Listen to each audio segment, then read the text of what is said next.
घरच्या घरी आज आपण मस्त मलईदार घट्टसर दही बनवणार आहोत। हे दही जर पाहता तर अजिबात या दह्याला पाणी सुटलेलं नाही आणि विशेष म्हणजे ज्या पद्धतीने आपण केक कापतो त्याच पद्धतीने हे दह्याच्या वड्या सुद्धा छान पडल्या जातात। या व्हिडिओमध्ये घट्टसर दही कसं बनवायचं, त्याचबरोबर दह्याला पाणी सुटू नये, तसेच दही आंबट होऊ नये, या सर्व टिप्स या व्हिडिओमध्ये सांगितलेल्या आहे। त्यामुळे व्हिडिओ शेवटपर्यंत नक्की पहा, तुमचंही दही असंच तयार होईल।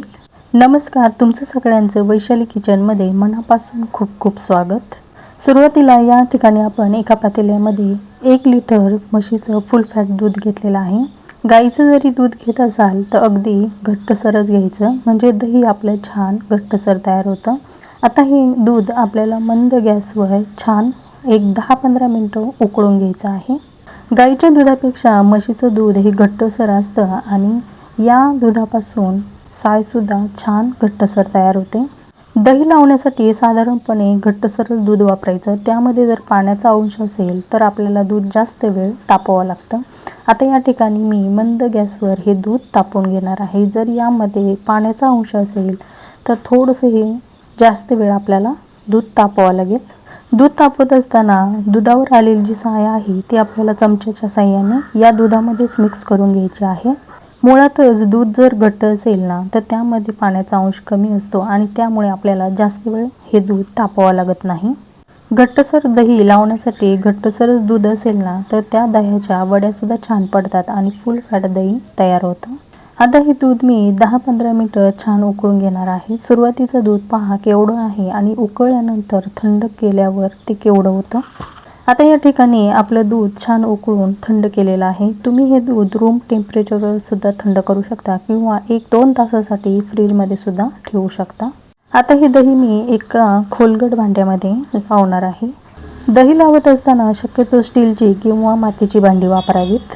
दही लावत असताना शक्यतो पितळाची किंवा ॲल्युमिनियमची भांडी अजिबात वापरू नये, कारण आंबट दह्यामुळे या भांड्याचं आणि दह्याचं रिॲक्शन होतं। भांडी तर काळी पडतातच, पण हे दही शरीरासाठी सुद्धा योग्य नाही। आता या खोलगट भांड्याला मी 2 टेबलस्पून इतकं दही घालून घेतलेलं आहे आणि सर्व दही या भांड्याला लावून घेतलेलं आहे। त्याचबरोबर या ठिकाणी मी छोटंसं चिनी मातीचं भांडं घेतलेलं आहे, त्याला सुद्धा आतमधून हे दही मी लावून घेत आहे। दही लावण्यासाठी शक्यतो दुसरं तिसरं काही न वापरता या ठिकाणी आपल्याला विरजणच वापरायचं आहे, ते सुद्धा आंबट झालेलंच दही वापरायचं आहे। आता या ठिकाणी दही भांड्यांना लावून झाल्यानंतर पूर्णतः थंड झाल्यानंतर हे दूध आपल्याला या भांड्यांमध्ये घालून घ्यायचं आहे। पुन्हा एकदा दूध घातल्यानंतर मी 1-1 चमचा यामध्ये दही घातलेला आहे आणि हे दूध छान मिक्स करून घेतलेलं आहे। आता हे दही आपल्याला रूम टेम्परेचरवरच ठेवायचं आहे। उन्हाळ्याच्या दिवसामध्ये हे दही पटकन जमून येतं, पण थंडी किंवा पावसाळा असेल तर दही तयार व्हायला थोडासा वेळ लागतो। दही लावत असताना हे दही आपल्याला फ्रीजमध्ये ठेवायचं नाही, कारण आंबण्याची प्रक्रिया ही बाहेरच रूम टेम्परेचरवर झाली पाहिजे। हे दही मी संध्याकाळी लावलं आणि सकाळी तुम्हाला या ठिकाणी मी दाखवते, अजिबात दह्याला पाणी सुटलेलं नाही। दह्याची प्रक्रिया तयार होण्यासाठी 10-12 तास पुरेसे होतात। 10-12 तासामध्ये हे दही छान घट्टसर तयार होतं। दही तयार झाल्यानंतर तुम्ही 1-2 तासासाठी हे फ्रीजमध्ये सुद्धा ठेवू शकता।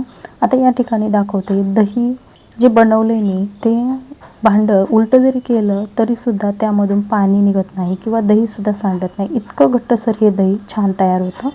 दही छान घट्टसर तयार झालं ना नंतर आपल्याला ते फ्रीजमध्ये ठेवायचं। जर फ्रीजची सोय नसेल तर एखाद्या मोठ्या भांड्यामध्ये पाणी घ्यायचं आणि त्या पाण्यामध्ये हे दह्याचं भांडं ठेवायचं, म्हणजे दही आंबट होत नाही आणि बराच काळ हे दही पाण्यामध्ये राहतं। आता या वाटीतलं दही तुम्हाला मी चमचेच्या साहाय्याने काढून दाखवते। अजिबात या दह्याला पाणी सुद्धा सुटलेलं नाही आणि ज्या पद्धतीने आपण केक कापतो ना, अगदी सहज या दह्याच्या चाकूने वड्या पडल्या जातात। हे पहा, या ठिकाणी तुम्हाला या चाकूच्या साहाय्याने दह्याच्या वड्या कापून दाखवते, अगदी खरवसाप्रमाणे या वड्या पडल्या जातात। इतकं घट्टसर दही बनवायचं म्हटलं ना, एक म्हणजे दूध आपलं घट्ट असलं पाहिजे, दुसरी गोष्ट म्हणजे दुधामध्ये जर पाणी असेल तर ते आपल्याला आटवावं लागेल, कारण घट्टसर वड्या बनवायच्या म्हटले दूध हे घट्ट असलंच पाहिजे। त्यानंतर आपण जेव्हा विरजण लावतो त्यावेळेस ह्या दह्यासाठी विरजणसुद्धा अगदी महत्त्वाचं आहे। विरजणसुद्धा आपलं परफेक्टच असलं पाहिजे, म्हणजे दही छान लागलं जातं। आता या छोट्या मटक्यातलं सुद्धा चमच्याने दही दाखवते. मस्त घट्टसर दही तयार झालेलं आहे. दही तयार झाल्याच्या नंतर ते फ्रीजमध्ये ठेवलं ना तर ते अजिबात आंबट होत नाही. या सर्व गोष्टी छान जुळून आले ना तर तुमचंही दही असंच छान घट्टसर तयार होईल.